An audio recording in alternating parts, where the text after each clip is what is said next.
وقول اب یہ بات ایسی بھی ہے کہ جب حاطب ابن ابی بلتع، یاد رکھیں یہ حضور کے صحابی ہیں، حاطب ابن ابی بلتع جو ہیں، ان سے ایک غلطی ہوئی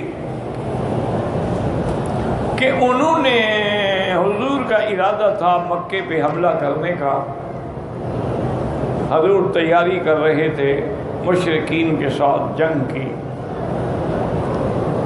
تو حاطب ابن ابی بلتع نے ایک خط لکھ کے مشرکین مکہ میں سے ایک سردار کو بھیجا، اور اس میں اس نے بتلایا کہ حضور پاک کا ارادہ ہے اور آپ تیاری فرما رہے ہیں جنگ کی، یعنی راز کھول دیا۔ اور وہ خط جو ہے، ایک عورت تھی مکے کی رہنے والی، اس کا نام تھا عناق، وہ طوائف تھی، جیسے یہاں بھی جیسے طوائفیں ہوتی ہیں، اس زمانے میں بھی وہ طوائفیں ہوتی تھیں، اور اپنے گھروں پر وہ جھنڈے لگاتی تھیں تاکہ پتہ لگے کہ یہ طوائف کا گھر ہے۔ تو وہ عناق جو ہے نا جی، تو وہ آئی مدینہ منورہ میں، اس نے آ کے حضور صلی اللہ علیہ وسلم سے پوچھا،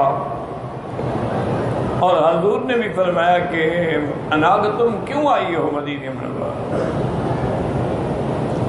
اس نے کہا کہ یا رسول اللہ مجبور ہوں، کھانے کو نہیں، پہننے کو نہیں، کپڑا نہیں، لباس نہیں، غربت کی انتہا پہ ہوں۔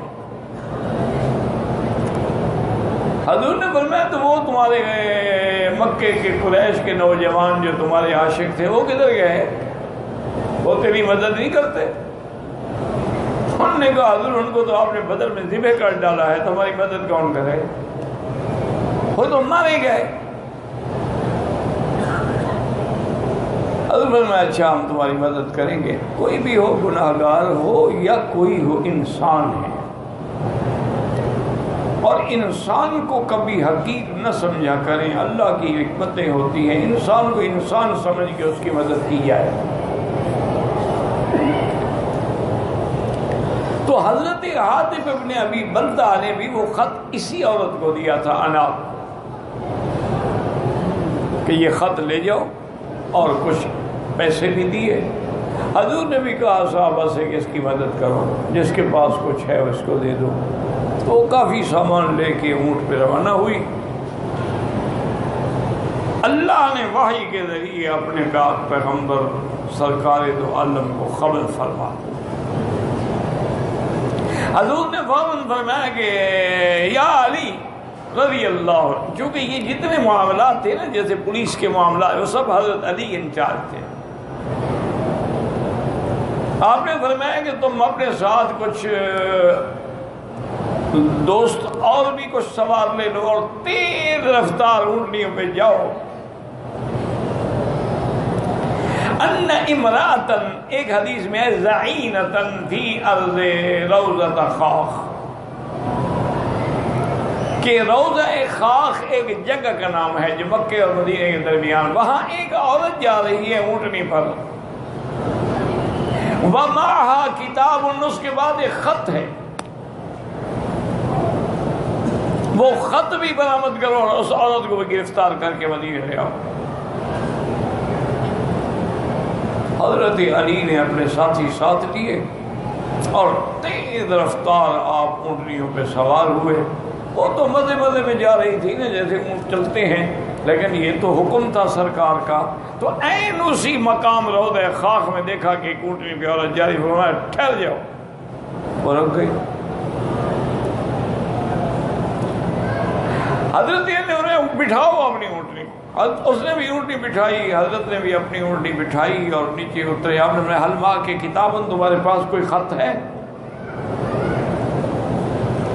اس نے کہا لیس معی کتاب، میرے پاس کوئی خط نہیں۔ حضرت نے حکم دیا کہ اس کے سامان کی تلاشی لو۔ سارا سامان کھولا گیا، ایک ایک چیز دیکھی گئی، وہ خط برآمد نہ ہوا۔ تو صحابہ نے عرض کیا حضرت علی سے کہ حضرت اس کے پاس تو خط نہیں ہے، اب اس کو گرفتار کر کے لے جانے کا کیا مطلب ہوگا؟ حضرت علی ناراض ہو کر نے کہا کیا کہہ رہے ہیں؟ اخبرنی رسول اللہ، مجھے حضور نے خبر دی ہے. کیا کہہ رہے ہو تم؟ حضرت علی غصے میں آئے اور اپنا کوڑا اٹھایا اور کہا کہ یا اناک واللہ لأجردنکی، مجھے خدا کی قسم ہے میں تجھے ننگا کر کے بھی تلاشی لوں گا. اخبرنی رسول اللہ، مجھے حضور نے حکم دیا. یہ کیسے ہو سکتا ہے کہ خط تمہارے پاس نہ نکلے؟ اب وہ ڈر گئی.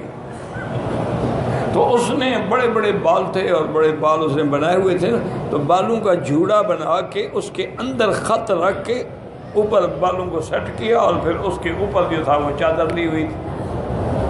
اب ادھر تو گمان ہی نہیں جا سکتا تھا کہ کوئی خط بالوں میں بھی چھپائے گا. اس نے خط نکال کے دیا. حضور نے حضرت نے فرمایا چلو بس. اس نے کہا حضرت علی مہربانی کرو اب تو مجھے معافی دے دو. انہوں نے کہا نہیں، حضور کا حکم ہے کہ خط بھی برآمد کرو، اس کو بھی گرفتار کر کے لاؤ.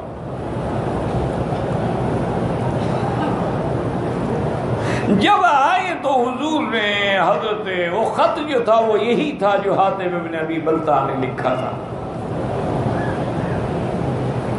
حضور نے حاتم ابن ابی بلتع کو بلایا اور کہا کہ حاتم تم نے یہ کیا کیا ہے؟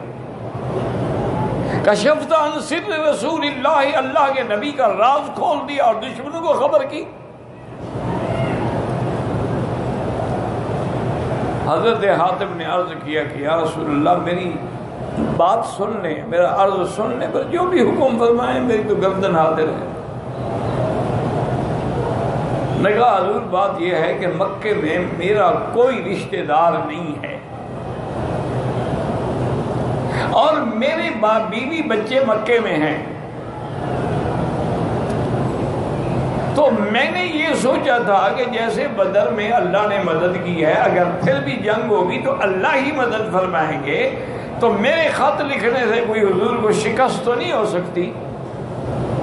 تو میں کسی سردار پہ احسان کر دوں تاکہ وہ میرے بیوی بچوں کا خیال رکھیں اور ان کو میرے پاس بھیج دیں. میں نے اس گمان سے یہ غلطی کی ہے، میں نے کی ہے غلطی، میں اعتراف کرتا ہوں.